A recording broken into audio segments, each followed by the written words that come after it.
Bagaimana ini? Apa yang kamu lakukan ini? Tapi apa kamu harus lakukan? Tentang adanya apa yang kamu lakukan terhadap men-share pemberitaan-pemberitaan yang ada di media sosial, menjelaskan. Apa yang kamu lakukan?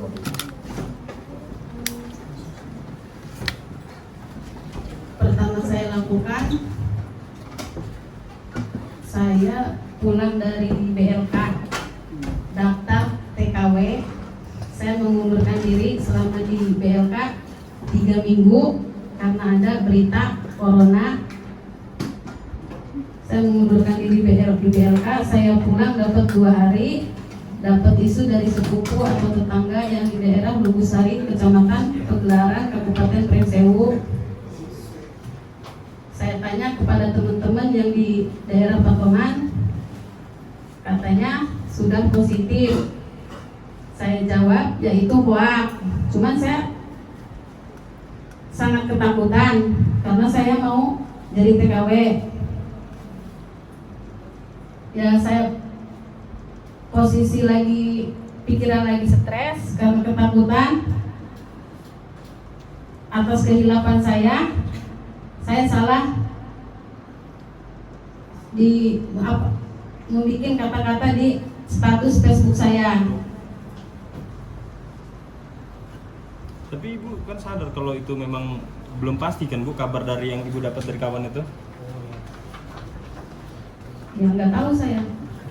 Bu, yang pulang dari Malaysia itu memang benar adanya nggak sih bu? Ada. Ada. Ya. Dia sakit?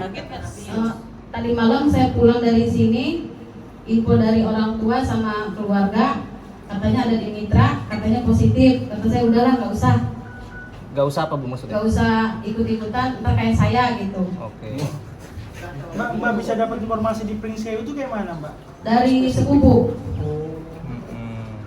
Sebelumnya kita udah pernah baca berita belum sih Pak kalau ngasih info seperti itu bakal dipenjara? Belum, saya sama sekali nggak tahu. Nggak tahu. Nggak tahu. Nggak baca koran ya Pak? Mbak, kita punya anak berapa mbak? Punya anak 2. Nyesel nggak mbak setelah memposting berita yang belum tentu benar informasinya itu? Sangat besar. Mbak membagikan postingan itu ke Facebook itu hanya sebagai membagi ketakutan Mbak atau memang untuk memberikan informasi kepada masyarakat Mbak? Tujuannya gitu. Ya saya ketakutan dan saya ingin tahu benar atau tidaknya gitu.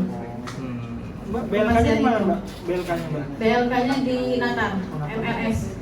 Nyesel nggak Mbak? Bisa. Kalau tanya Gondrong, letakin. Minta maaf nggak Mbak? Gantung. Saya sangat keluarga mungkin khususnya anak. saya mohon maafin kesalahan atas postingan saya di Facebook.